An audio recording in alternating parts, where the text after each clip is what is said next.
নমস্কার, আমি ডক্টর অঙ্কিতা মন্ডল। আমি কনসালটেন্ট গাইনোকোলজিস্ট অ্যান্ড অবস্টেট্রিশিয়ান এট সুরক্ষা ডায়াগনস্টিক, কলকাতা। আজকে যে বিষয়টা নিয়ে আমরা আলোচনা করব সেটা হচ্ছে ফাইব্রয়েড, অর্থাৎ জরায়ুতে টিউমার। আমাদের কাছে অনেক মহিলারা আসে ফাইব্রয়েড নিয়ে, ডিফারেন্ট সাইজ অফ ফাইব্রয়েড নিয়ে, ডিফারেন্ট কমপ্লেন নিয়ে। আজকে আমরা জানবো কি কোন ফাইব্রয়েডকে আমাদেরকে অপারেট করতে হয় এবং কোন ফাইব্রয়েডের অপারেশন দরকার পড়ে না। ফাইব্রয়েড তিন রকমের হয়। প্রথম হচ্ছে সাবমিউকাস ফাইব্রয়েড, অর্থাৎ যে ফাইব্রয়েড গুলো ইউট্রাসের ক্যাভিটির ভেতর দিকে থাকে। সাবমিউকাস ফাইব্রয়েড কিন্তু ছোট হলেও এবং বড় হলেও আপনাকে কিন্তু এটাকে রিমুভ করতেই হবে, কেন কি এটা ক্যাভিটি ভেতরে থাকে অ্যান্ড এগুলো সব থেকে বেশি সিমটমস দেয়। সিমটমস কি কি হতে পারে? ব্লিডিং হতে পারে, পেটে ব্যথা হতে পারে এবং বাচ্চা আসতে অসুবিধা হতে পারে। সেকেন্ড যেটা ফাইব্রয়েড টাইপ সেটা হচ্ছে intramural fibroid. Intramural is the most common type of fibroid, মানে সব থেকে কমন ইন্ট্রামিউরাল ফাইব্রয়েড হয়। সব ইন্ট্রামিউরাল ফাইব্রয়েডকে কিন্তু রিমুভ করতে হয় না।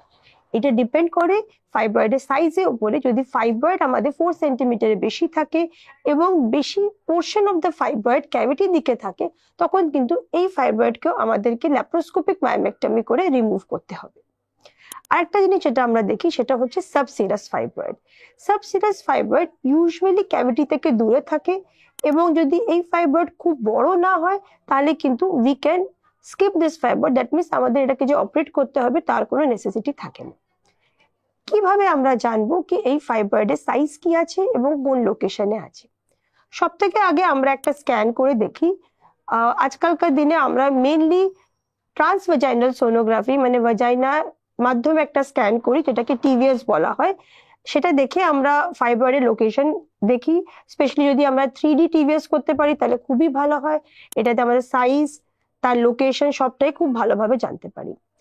যদি কিছু ডাউট থাকে তখন অনেক সময় আপনার গাইনোকোলজিস্ট আপনাকে স্যালাইন ইনফিউশন সোনোগ্রাফি, মানে একটা টেস্ট যেটা ভাজাইনা থ্রু করা হয় এবং একটা স্যালাইন এর মধ্যে দিয়ে আমরা পুরো ইউট্রাসের ক্যাভিটিটাকে ভালো করে দেখি কি ফাইব্রয়েডের এক্সাক্ট লোকেশনটা কি আছে।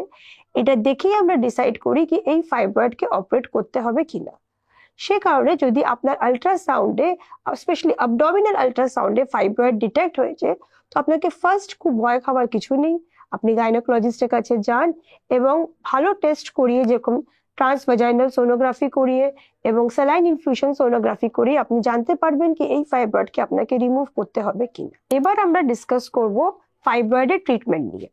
এবার অনেক সময় পেশেন্ট ভাবে কি এই ফাইব্রয়েড নিয়ে এলাম, ম্যাডাম একটা ওষুধ দিয়ে দিন, এই ফাইব্রয়েড যেন ওষুধ দিয়েই গলে যায়। নাম্বার 1, আমরা জানবো কি আমরা ওষুধ দিয়ে ফাইব্রয়েডকে পুরোপুরি যে গলাতে পারবো তার কোনো গ্যারেন্টি নেই। কিছু নতুন রকমের ওষুধ এসছে যেগুলো আমরা পেশেন্টদের দিই এবং পেশেন্টদেরকে মনিটরিং এ রাখি। এরপরে আমরা পেশেন্টদের লিভার ফাংশন টেস্ট, এই জিনিস টেস্ট করি 3-4 মাসের মধ্যে এবং দেখি কি ওষুধটা আপনার কাজ দিচ্ছে কি দিচ্ছে না। এবার দেখুন, আপনার এক্সপেকটেশনটা আপনাকে বুঝতে হবে। সব থেকে ইম্পর্টেন্ট আমি যেটা আগেই বললাম কি সাইজ অফ দ্য ফাইব্রয়েড। খুব বড় সাইজ আপনি 5 সেন্টিমিটারের বেশি নিয়ে 7-8 সেন্টিমিটার ফাইব্রয়েড সাইজ নিয়ে আসছেন, প্রচুর ব্লিডিং হচ্ছে, ব্যথা হচ্ছে এবং আপনি ভাবছেন ওষুধ দিয়ে দিলে এটা গলে যাবে, সেটা কিন্তু না। সেজন্য আপনাকে বুঝতে হবে কি আমরা সাইট অফ দ্য ফাইব্রয়েড দেখেই কিন্তু ওষুধ দিই এবং এইটা আমরা 6 months to 1 year দিতে পারি। পেশেন্টদেরকে আমরা কন্টিনিউয়াস ফলো আপে রাখি। পেশেন্ট যদি ভালো করে রেসপন্ড করে তাহলে আমরা অনেক সময় পেশেন্টকে সার্জারি রেকমেন্ড করি না। কিন্তু যদি আপনার ফাইব্রয়েড বড় থাকে তাহলে কিন্তু আপনাকে ডিসিশন করতে হবে। স্পেশালি যদি এগুলো সিমটমস আছে, মানে যেরকম আপনার ব্লিডিং হচ্ছে, পেটে ব্যথা হচ্ছে, বাচ্চা আসতে অসুবিধা হচ্ছে, তখন কিন্তু অনেক সময় আমরা ল্যাপ্রোস্কোপি অথবা হিস্ট্রোস্কোপিক মাধ্যমে ফাইব্রয়েডের রিমুভাল করি। এবং একবার ফাইব্রয়েড রিমুভ করলে অনেক পেশেন্ট জিজ্ঞেস করে কি আবার কি ফাইব্রয়েড রিগ্রো হতে পারে।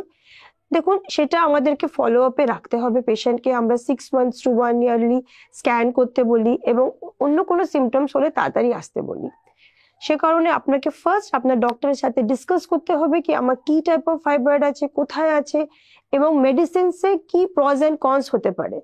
So your expectation should be real, মানে এমনি না কি আপনি ওষুধ খেলেন এবং এটা চলেই যাবে এই গ্যারেন্টি নিয়ে আপনি চলে গেলেন অ্যান্ড দেন আফটার 6 months আপনি এলেন, ফাইব্রয়েড সাইজ কমলো না, তখন আপনার এক্সপেকটেশনটা রিয়েল হলো না। So you have to talk with your doctor. Fibroid সম্বন্ধে যদি আপনি আরো কিছু জানতে চাইছেন তাহলে ডিসক্রিপশন বক্সে নাম্বার দেওয়া আছে, আপনি অবশ্যই যোগাযোগ করুন, আপনি আনসারটা পাবেন। Thank you.